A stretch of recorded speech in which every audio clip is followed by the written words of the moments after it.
आज हम लोग सीखेंगे फंक्शन के बारे में। तो देखिए, अगर आपको रिलेशन समझ आता है तो फंक्शन में आपको किसी तरह का दिक्कत ही नहीं होगा। तो अगर आप मेरा रिलेशन वाला वीडियो नहीं देखे हैं तो वीडियो का डिस्क्रिप्शन बॉक्स खोलिए, उसमें लिंक दिया हुआ है, आप उसको एक बार देख लीजिए। तो आज हम लोग शुरू करेंगे फंक्शन को। तो आप वीडियो में लास्ट तक बने रहिएगा। आपको फंक्शन का type, one one, onto, many one जो भी होता है सारा कुछ बिल्कुल क्लियर हो जाएगा, किसी तरह का डाउट नहीं बचेगा। तो आइए हम लोग शुरू करते हैं फंक्शन को। तो सबसे पहले यहाँ पे हम लोग डिफिनेशन को समझ लेते हैं। देखिए फंक्शन का डिफिनेशन क्या बोल रहा है। यहाँ पे बोल रहा है कि यह special type of relation is called function. Function जो होता है वो एक स्पेशल टाइप ऑफ रिलेशन ही होता है, ठीक है। यानी यहाँ से एक चीज़ तो हमको पता चल गया कि जो फंक्शन होता है वो भी एक प्रकार का रिलेशन ही होता है, लेकिन स्पेशल टाइप ऑफ रिलेशन होता है। इसके बाद आगे बोला है if every element of set A has only one image in set B. यानी कहने का मतलब है कि सेट ए के प्रत्येक एलिमेंट का सिर्फ और सिर्फ एक इमेज हो सेट बी में, तो उस रिलेशन को हम क्या कहेंगे, फंक्शन कहेंगे। एक बार फिर से देख लीजिए, करा a special type of relation is called function if every element of set A has only one image in set B.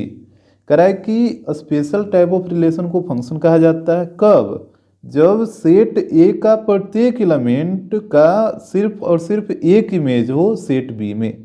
जैसे देखिए एग्जाम्पल से आपको क्लियर हो जाएगा हम क्या बोल रहे हैं। यहाँ पे हम 4 एग्जाम्पल लिए हैं, बारी बारी से हम सबको आपको समझाएंगे। यहाँ पे ये है सेट ए जिसका एलिमेंट है 1 2 3 4। इधर है सेट बी, इसका एलिमेंट है 5 6 7 और 8।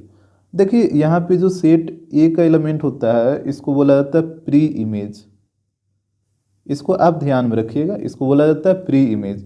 और सेट बी के एलिमेंट को बोला जाता है इमेज, ठीक। अब देखिएगा पहला एग्जाम्पल, यहाँ पे 1 का इमेज है 5, 2 का इमेज है 6, 3 का इमेज है 7 और 4 का इमेज है 8। यानी यहाँ पे हम देख रहे हैं कि सेट ए का प्रत्येक एलिमेंट का सिर्फ और सिर्फ एक ही इमेज है सेट बी में। जैसे यहाँ पे अगर आप लिखना चाहें इस फंक्शन को, तो 1 का इमेज है 5, 2 का इमेज है 6, 3 का इमेज है 7 और 4 का इमेज है 8। तो क्या ये डेफिनेशन को सेटिस्फाई कर रहा है ना, तो ये क्या हो जाएगा, ये फंक्शन हो जाएगा, कोई दिक्कत नहीं होगा इसमें। और भी एग्जाम्पल देखिए, डाउट क्लियर हो जाएगा। जैसे यहाँ पे 1 का इमेज है 5, ठीक, 2 का इमेज है 6, 3 का भी इमेज है 6 और 4 का इमेज है 7। तो यहाँ पे आप देख रहे हैं कि सेट ए का जो 2 एलिमेंट है उसका सेम इमेज है। तो यहाँ पे ये नहीं ना बोला कि सेम हो या डिफरेंट हो, ये तो सिर्फ बोल रहा है कि सेट ए का प्रत्येक एलिमेंट का सिर्फ और सिर्फ एक इमेज होना चाहिए सेट बी में। सिर्फ और सिर्फ एक इमेज होना चाहिए सेट बी में, भले वो इमेज सेम हो या फिर डिफरेंट हो, उससे कोई फर्क नहीं पड़ेगा। जैसे यहाँ पे 1 का इमेज है 5, 2 का इमेज है 6, फिर 3 का भी इमेज है 6 और 4 का इमेज है 7। यानी सेट ए के प्रत्येक एलिमेंट का एक इमेज बन रहा है सेट बी में, तो ये भी हो जाएगा फंक्शन, ठीक है। अभी आप देखते जाइए, जो भी डाउट होगा क्लियर होते चला जाएगा, ठीक है। आप वीडियो में सिर्फ बने रहिएगा। जैसे यहाँ पे देखिएगा एग्जाम्पल 3 को, यहाँ पे 1 का इमेज है 5, 2 का इमेज है 6 और 2 का इमेज फिर है 7। ये कैसे पॉसिबल है। जैसे यहाँ पे बोला कि सेट ए के प्रत्येक एलिमेंट का सिर्फ और सिर्फ एक ही इमेज हो, तो यहाँ पे 2 का तो 2 इमेज आ गया ना, 2 का इमेज 6 भी आ गया और 2 का इमेज 7 भी आ गया। और उसी प्रकार 3 का इमेज 8 है और 4 का, ये तो ठीक है। यहाँ पे ये गड़बड़ हो गया है।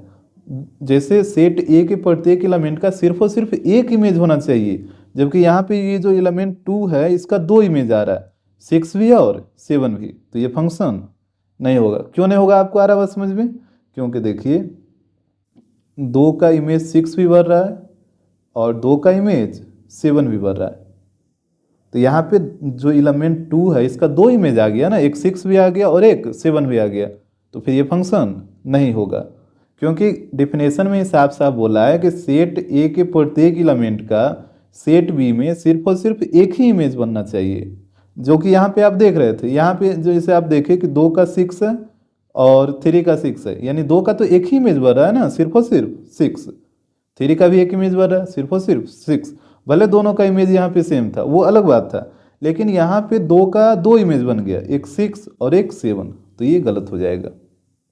यहाँ पे आइए एग्जाम्पल 4 में, 1 का इमेज 5 है, 2 का इमेज 6 है, 3 का इमेज 7 है और 4 का कोई इमेज ही नहीं है। जबकि बोला था कि सेट ए के प्रत्येक एलिमेंट का सेट बी में एक इमेज होना चाहिए, और यहाँ पे आप देखिए 4 का कोई इमेज ही नहीं बन रहा है, तो ये भी फंक्शन नहीं होगा। क्यों नहीं होगा? क्योंकि यहाँ पे एलिमेंट 4 है, इसका कोई इमेज सेट बी में नहीं बन रहा है। तो इस तरीके से आप फंक्शन को चेक कर सकते हैं कि कौन फंक्शन होगा और कौन फंक्शन नहीं होगा। देखिए, इसको चेक करने का एक दूसरा तरीका भी होता है, जो कि हम बता देते हैं यहाँ पे। एक होता है सन मदर रिलेशनशिप। सन मदर रिलेशनशिप, इससे भी आप फंक्शन को चेक कर सकते हैं बहुत ही आसान तरीका से। समझिएगा कैसे। ये जो पहला सेट है, इसके एलिमेंट को मान लीजिए सन, और ये जो दूसरा सेट है, इसके एलिमेंट को मान लीजिए मदर। ठीक है, ध्यान दीजिएगा हम क्या बोल रहे हैं। ये जो पहला सेट है, इसके एलिमेंट को मान लीजिए सन, और जो दूसरा सेट है सेट बी, इसके एलिमेंट को मान लीजिए मदर। अब देखिएगा, 1 का मदर 5, ठीक है, 2 का मदर 6, 3 का भी मदर 7 और 4 का मदर 8, इसमें तो कोई दिक्कत ही नहीं है, ये फंक्शन होगा। सन मदर रिलेशनशिप का मतलब हुआ कि अगर सन मदर रिलेशनशिप को फॉलो कर रहा है तो फंक्शन हो जाएगा, तो इसमें तो कोई दिक्कत नहीं ना। जैसे 1 का मदर 5, 2 का 6, 3 का मदर 7 और 4 का मदर 8, इसमें तो कोई दिक्कत नहीं हुआ आया। अब इसमें देखिए, 1 का मदर 5, ठीक है, 2 का मदर 6 और 3 का भी मदर 6, तो ये तो पॉसिबल हो सकता है ना। जैसे 2 बच्चा है तो 2 बच्चा का एक माँ हो सकती है, इसमें तो कोई दिक्कत नहीं है। जैसे 2 भाई रहता है तो उसका एक माँ होगी ना, इसमें क्या दिक्कत है। 2 का मदर 6 और 3 का भी मदर 6, कोई दिक्कत नहीं है, और 4 का मदर 7, तो ये भी फंक्शन हो जाएगा, क्योंकि सन मदर रिलेशनशिप को सेटिस्फाई कर रहा है। पहले वाले सेट को सन मानना है और दूसरे वाले सेट को मदर मानना है। अब आइए यहाँ पे 3 में, जैसे 1 का मदर 5, ठीक है, यहाँ पे 2 का मदर 6 और फिर 2 का मदर 7, ये कैसे पॉसिबल होगा। एक बच्चा का 2 माँ कैसे हो सकती है, ये तो कभी हो ही नहीं सकती है। जैसे यहाँ पे 2 का मदर 6 भी और 2 का मदर 7 भी, ये कैसे पॉसिबल है। एक बच्चा का 2 माँ कभी हो ही नहीं सकती है, तो ये फंक्शन नहीं होगा। ठीक है, और यहाँ पे हालांकि सही है, 3 का मदर 8 और 4 का मदर 8, लेकिन यहाँ पे ये जो सन मदर रिलेशनशिप को ये सेटिस्फाई नहीं कर रहा है। यहाँ पे देखिएगा, 1 का मदर 5, 2 का मदर 6, 3 का मदर 7 और 4 का कोई मदर ही नहीं, तो जब कोई माँ ही नहीं है तो फिर ये आया कहाँ से, कभी पॉसिबल ही ना होगा। इसका भी तो कोई माँ होगा ही होगा, तो यहाँ पे ये फंक्शन नहीं होगा। तो हमको लगता है अब फंक्शन आपको क्लियर हो गया होगा। ठीक था, ये था फंक्शन का सबसे बेसिक चीज़ कि आपको फंक्शन कैसे पहचानना है, कौन रिलेशन फंक्शन होगा और कौन रिलेशन फंक्शन नहीं होगा।